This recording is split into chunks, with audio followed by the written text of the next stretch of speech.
पांडव बड़े ही चिंतित है, बड़े ही उदास है। किस लिए? क्योंकि महाभारत युद्ध में गुरुजन मारे गए, हमारे बंधु बांधव मारे गए।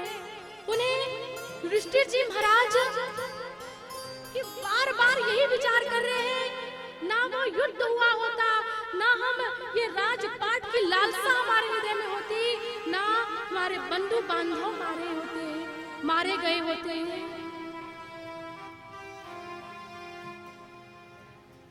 वो बार बार यह विचार करके वो स्वयं दुखी होते।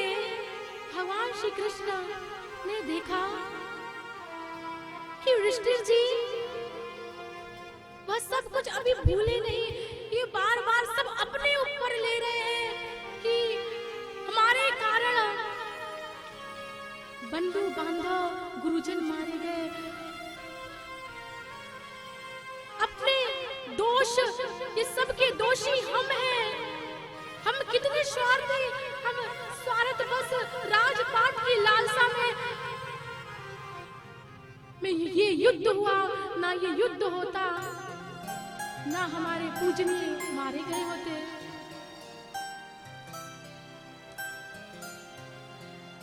भगवान श्री कृष्ण समझ गए, अब इन्हें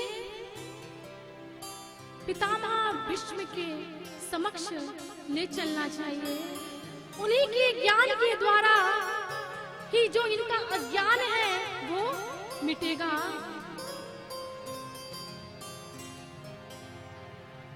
पांडव, भगवान श्री कृष्ण, द्रौपदी, ब्राह्मण जन, राजागण सब रथ में सवार होकर आज जा रहे कहा? कुरुक्षेत्र की भूमि की ओर। क्यों? इसका एक कारण है कि भीष्म पितामह जी का अंतिम समय अब निकट आ गया है। अंतिम समय कि चले उनसे कुछ दिव्य ज्ञान प्राप्त कर ले, दिव्य ज्ञान प्राप्त कर ले। इसीलिए सब चल पड़ते हैं कुरुक्षेत्र की भूमि की ओर। जैसे ही पांडव गए और पांडव ने यह दृश्य देखा कि भीष्म पितामह बाणों की सैया पर लेटे हुए हैं, तो यह देखकर उनके नेत्रों से अश्रुधाराएं बहने लगी। कहने लगी, कन्हैया देखो, पितामह की दशा को देखो, 52 दिन हो गए सर सैया पर लेटे हुए हैं। केशव, ये सब आज युधिष्ठिर केशव को कहने लगते, केशव अगर युद्ध ना हुआ होता तो आज ये हालत ना हुई होती। अगर केशव तुमने चाह लिया होता अब तो यह युद्ध नहीं होता। यह सब आपके कारण हुआ है केशव। जब इतना कहा तो भीष्म पितामह जी यह सब कुछ सुन रहे हैं। भीष्म पितामह जी कहते हैं, युधिष्ठिर तुम क्या कह रहे हो? आज जो हमारी दशा है और जो तुम्हारे पूजनीय थे, उनके मृत्यु का कारण तुम कन्हैया को कह रहे हो? उनका कारण कन्हैया है। युधिष्ठिर, ये बिल्कुल गलत है, ये सही नहीं है। अरे वो मृत्यु को प्राप्त हुए अपने कर्मों के कारण, अपने कर्मों के कारण। इसमें कोई केशव का हाथ नहीं है, कोई कन्हैया का हाथ नहीं है। उनके जैसे कर्म थे, अपने कर्मानुसार उन्हें दंड प्राप्त हुआ, उन्हें मृत्यु प्राप्त हुई।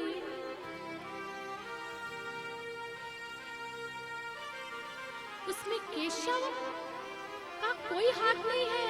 अरे केशव कृपा दृष्टि में तुम रहे, जो तुम्हारा किसी ने बाल बांका नहीं कर पाया। फिर कहते हैं ना, जाको राखे साया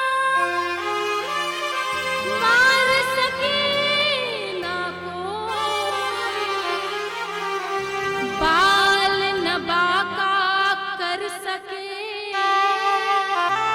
जो जग बैरी हो, जो जग बैरी हो। युधिष्ठिर, तुम कन्हैया को कारण मानते हो अपने दुख का, ये दोषों का? अरे अरे इनका हाथ रहा तो ही तुम सुरक्षित रहे। अगर ये ना होते तो तुम ना होते। तो समझ गए जब इस प्रकार कहा, हाथ जोड़कर युधिष्ठिर जी पितामह के समक्ष कहते हैं, पितामह हमें दिव्य ज्ञान का उपदेश दीजिए। जो सबसे सर्वश्रेष्ठ धर्म है, ज्ञान है, वो आप हमें बतलाइए। तो भीष्म पितामह ने भागवत धर्म का उपदेश दिया। भागवत धर्म क्या? जो भागवत में कहा है वो नहीं, जो भगवान ने कहा वो है भागवत धर्म। और जो भगवान ने ब्रह्मा को कहा तो वो ब्रह्म धर्म बन गया। और जब ब्रह्मा जी ने मनु महाराज से वो ज्ञान का उपदेश दिया तो वही धर्म मानव धर्म कहलाया।